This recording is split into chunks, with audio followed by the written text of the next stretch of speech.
Buhayin kabayan, nagpaplano ko bang kumuha ng driver's license dito sa Germany? Video na to, baka sakaling matulungan kita. Ano ba ang dapat malaman sa pagkuha ng driver's license dito sa Germany? May dalawang klaseng kasing uri ng... May dalawang klase na, may uri pa. May dalawang types kasi ng exam dito, yung theory tsaka practical. Dadaanan lang natin yung theory. Once na mag-unmail din ka sa Fahrschule, bibigyan ka na ng Fahrschule ng app. Pwede mong gawin, simulan mo ng buksan, tingnan, at pag-aralan. Dun sa app, mayroong mga lessons din. Tapos at the same time, nandun din yung mga questions na possible yung mabasa sa theory. Nung time ko, ang questions pa na aking mga pinag-aralan o nabasa, more or less 1,000 plus ata, 1,200 ata.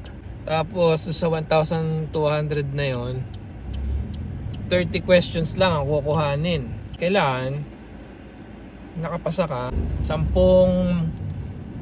failure puncte ba tawag doon, parang ganon, points na mali.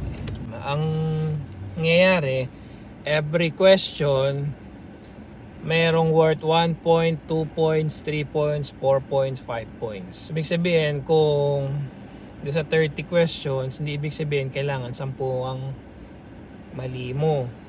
Pwedeng 3 mali, pero ang points ay halimbawa 13 kasi 2 5, 1 3, ganun. Yung sa akin, parang ang mali ko lang nung mga panahon na yun ay 3 questions.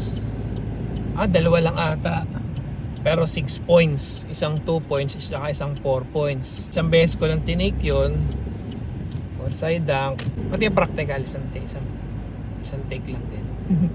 Wala, proud lang ako. Pero bago ka makakuha ng exam, o bago mo matapos yung mga questions, may kailangan kang certain hours para dun sa course. Andun yung lecture, dun sa every chapter, hanggang 14 ata yung pag daw nagkakamali. Yung sa akin, parang kinuha ko siya 7 days, Monday to Friday, tapos Monday, Tuesday, so bali 7 days.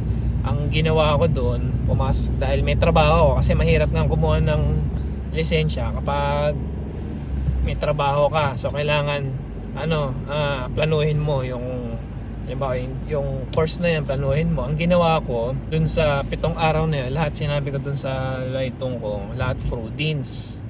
Kasi hapon yung hapon yung course. Duty muna ako ng pang-umaga, tapos pahinga lang konti sa bahay. Tapos pasok ng Schule. Once ma-complete mo yun, at teka pala, huwag mong kakalimutan kapag nado ka na sa Fahrschule, huwag mong kakalimutan pumirma ng attendance. Napakahalaga nun. Kung questions, ayun pa pala, yun sa questions, nag-update siya parang twice a year. Update meaning nadadagdagan yung questions. Tapos yung pag halimbawang natapos mo na yun, bago ka mag-exam pala na mismong dun sa Fahrschule ko, pinag-take ako doon ng 3 beses. Kumbaga parang simulation test. Dun sa 3, 2 out of 3 nakapasa ako, kaya parang nag-go signal na sila, sige, pwede ka na mag-exam. Tapos sila yung mag-schedule sa'yo ng exam kung kailan. Di naman kailangan perfectin mo yung exam, sa makuha mo lang yung requirement. Sa akin ganun, paniniwala ko, kahit lahat ng mga exam na nakuha ko, ganun lang mga pinagagawa ko.